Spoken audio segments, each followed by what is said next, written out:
Bem-vindo ao Farol, no Evangelho de Lucas, capítulo 8, versículos 40 a 56. A gente encontra duas dores que se cruzam no mesmo caminho e dois tipos de fé que parecem pequenos, mas mudam destinos.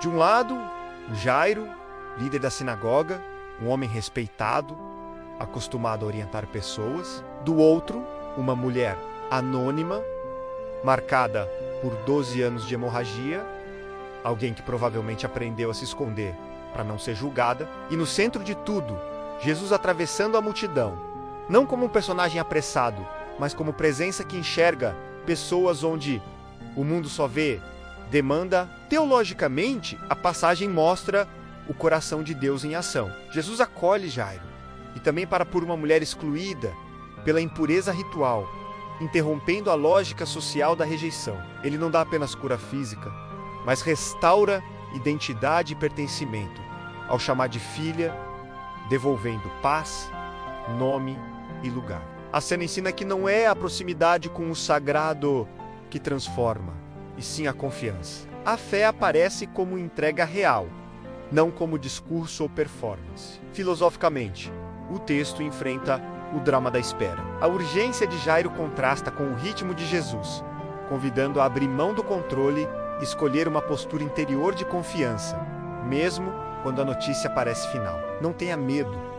Apenas creia significa não entregar o futuro ao pânico. Psicologicamente, a mulher representa o desgaste de dores longas que deformam a autoimagem. Seu gesto é uma microcoragem que rompe ciclos, e Jesus a chama à luz para integrar a cura, transformando vergonha em história ressignificada. A pergunta "quem tocou em mim?" revela discernimento emocional. Nem todo contato é conexão, e segurança interior nasce de um vínculo confiável.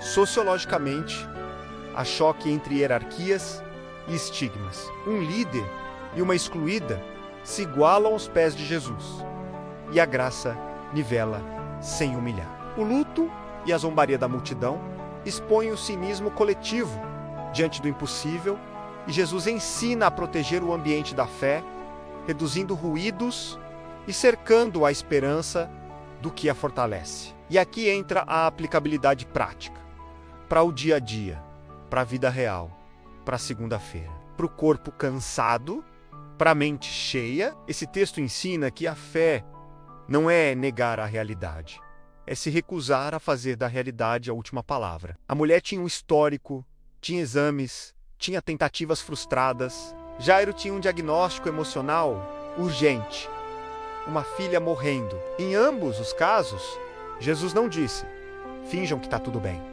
Ele disse, venham a mim. Isso muda tudo, porque a espiritualidade madura não é anestesia, é encontro. Na prática, talvez você seja Jairo hoje. Você está tentando segurar a casa, a família, o trabalho, a reputação, e por dentro está gritando. O texto te dá permissão para pedir ajuda sem vergonha, para se prostrar, no sentido mais simples. Admitir, eu não dou conta sozinho. Tem gente que só melhora quando para de lutar para parecer forte. E tem gente que só encontra saída quando se permite caminhar com Jesus no meio da multidão, mesmo sem controlar o tempo do processo. Ou talvez você seja a mulher cansada de tentar e falhar, cansado de promessas vazias, cansado de carregar um problema que parece definir você. O texto te mostra que um passo pequeno pode ser o começo de uma virada gigante.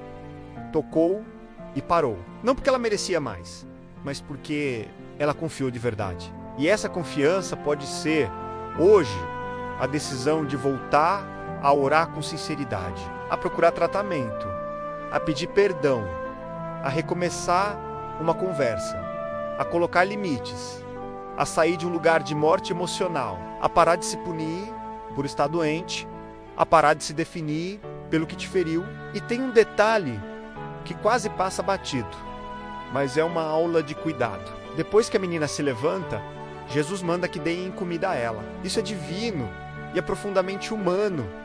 É milagre e é responsabilidade, é oração E é rotina, é céu e é cozinha. Psicólogos que estudam mudança de comportamento, como Albert Bandura, lembram que transformação se sustenta com ações concretas, com cuidado diário, com ambiente favorável. Tem gente que pede um milagre e despreza o pão. Tem gente que quer uma grande virada e ignora o pequeno cuidado. Jesus não ignora. Ele cura e também orienta o básico. Alimente, proteja, acolha, dê tempo, cuide do corpo, cuide do depois. E quando Jesus pede discrição, ele também ensina algo muito atual. Nem toda vitória precisa ser exibida, nem toda experiência precisa virar palco. Em tempos de exposição, é sabedoria proteger o que é sagrado, dar espaço para a vida se reorganizar sem a pressão do olhar alheio. Sociologicamente, isso é resistência à cultura do espetáculo. Psicologicamente, isso é higiene emocional. Espiritualmente, isso é maturidade. Agora, traz isso para uma oração simples, para um sermão que cabe no coração de qualquer pessoa, seja alguém de fé antiga ou alguém que só está tentando respirar melhor. Senhor Jesus, eu me aproximo como eu consigo, às vezes como Jairo, com urgência e medo, às vezes como aquela mulher, com vergonha e cansaço. Mas eu me aproximo, eu toco, eu peço, eu confio do jeito que dá. Tira de mim o medo que paralisa e coloca em mim a fé que caminha. Me ensina a esperar sem adoecer. Me ensina a atravessar a multidão sem me perder. Me dá coragem para aparecer quando eu só quero sumir. Me dá humildade para pedir ajuda. E me dá sabedoria para cuidar do depois, para dar alimento ao que renasceu, para proteger o que o Senhor restaurou. E, para fechar, guarda isso como um ensinamento que você pode repetir quando a notícia for ruim, quando o tempo apertar, quando a alma tremer. A fé que Jesus honra não é a fé que grita mais alto, é a fé que toca com sinceridade, é a fé que atravessa o medo sem negar a dor. É a fé que não desiste no meio do caminho, mesmo quando parece tarde demais. Porque, em Lucas 8, o tarde demais dos homens não limita o amor de Deus. E quando Jesus segura pela mão, até aquilo que estava deitado pode se levantar por dentro e por fora, na hora certa, do jeito certo, com paz. Acompanhe agora o texto bíblico. Jesus cura em resposta à fé.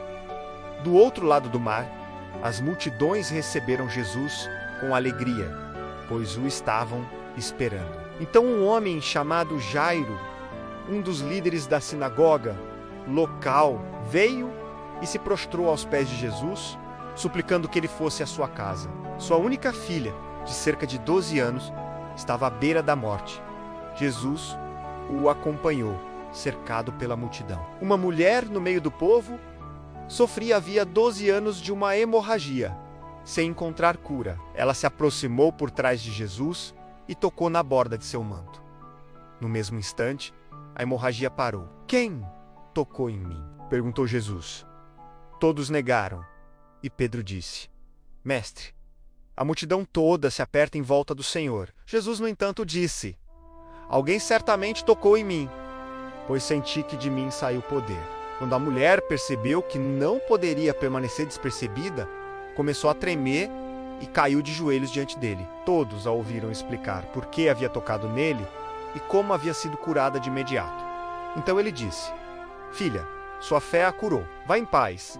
Enquanto Jesus ainda falava com a mulher, chegou um mensageiro da casa de Jairo, o líder da sinagoga, a quem disse: Sua filha morreu.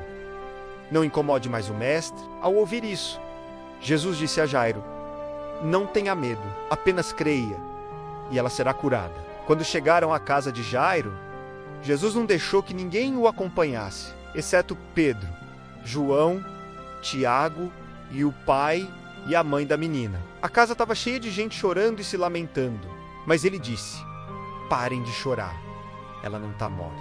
Está apenas dormindo. A multidão riu dele, pois todos sabiam que ela havia morrido. Então Jesus a tomou pela mão e disse em voz alta: Menina, Levante. Naquele momento, ela voltou à vida e levantou-se de imediato. Então Jesus ordenou que dessem alguma coisa para ela comer. Os pais dela ficaram maravilhados, mas Jesus insistiu que não contassem a ninguém o que havia acontecido. Assim, terminamos nosso encontro de hoje. Até o próximo vídeo, para continuarmos conhecendo e seguindo o caminho que nos leva de volta ao Criador.